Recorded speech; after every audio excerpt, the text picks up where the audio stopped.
Rappelons-leur aussi ce que nous avons fait hier quand nous étions au pouvoir, parce que nous tous on était là hier. Rappelons-leur ce qu'on avait fait. La vie est chère, mais le dire, est-ce un crime? Le dire n'est pas un crime. La vie est chère, on dit que la vie est chère. Depuis 1980 jusqu'à aujourd'hui, le coût de la vie a augmenté. Et ce n'est donc pas une récupération politicienne pour dire le coût de la vie est élevé, le coût de la vie est élevé, comme une rengaine. C'est pas ça qui va nous sortir de là. Est-ce que la vie n'est pas chère? Alors, la vie est chère. La cherté de la vie. La vie soit si chère. Ce n'est donc pas une récupération politicienne pour dire le coût de la vie est élevé, le coût de la vie est élevé, comme une rengaine. C'est pas ça qui va nous sortir de là. Quand j'étais président, j'ai vu les gens manifester parce que le prix de l'essence avait augmenté. Est-ce que je les ai mis en prison? Comment on peut être de mauvaise foi quand on fait la politique? Parce que de toutes les façons, celui dont vous parlez, là, lui ne dort pas. Donc si vous mentez, lui va sortir les documents.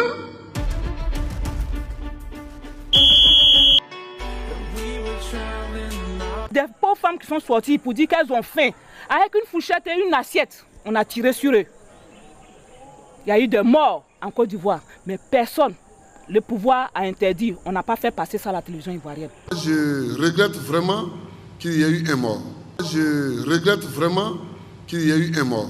Des pauvres femmes qui sont sorties pour dire qu'elles ont faim, avec une fourchette et une assiette, on a tiré sur eux. Il y a eu des morts. La vie est chère, mais le dire,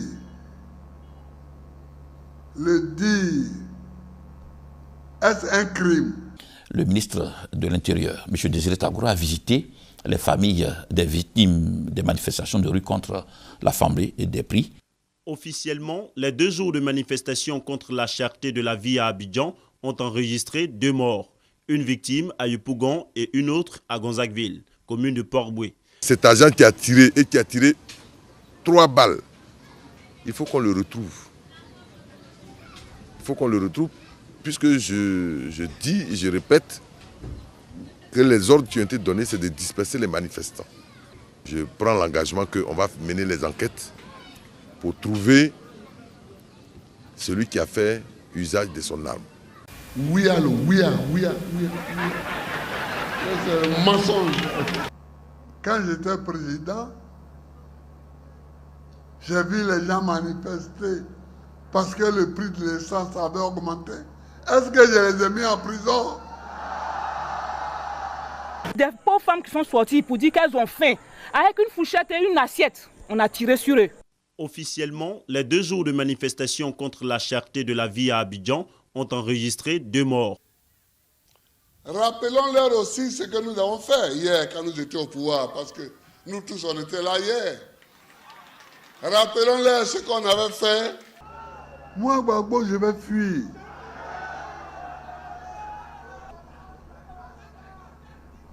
Mais là où je suis là, tu vas me tuer là. Mais je fuis là, je ne connais pas ce mot. C'est le Dieu. C'est Oufoué-Boigny. Je dis, c'est quoi? Je dis, et puis après. Moi, je suis candidat contre lui. J'ai fait 6 ans en exil. 6 ans et demi. J'ai fui la Côte d'Ivoire. Gbagbo, le chef de file, et c'est bien lui, le chef de file, s'est sauvé de la Côte d'Ivoire. J'ai fui la Côte d'Ivoire. Moi, Gbagbo, je vais fuir. Mais je fuis là, je ne connais pas ce mot. J'ai fui la Côte d'Ivoire. J'ai fui la Côte d'Ivoire. J'ai fui la Côte d'Ivoire. Moi, Gbagbo, je vais fuir. Mais je fuis là, je ne connais pas ce mot. Gbagbo, le chef de file, et c'est bien lui, le chef de file, s'est sauvé de la Côte d'Ivoire.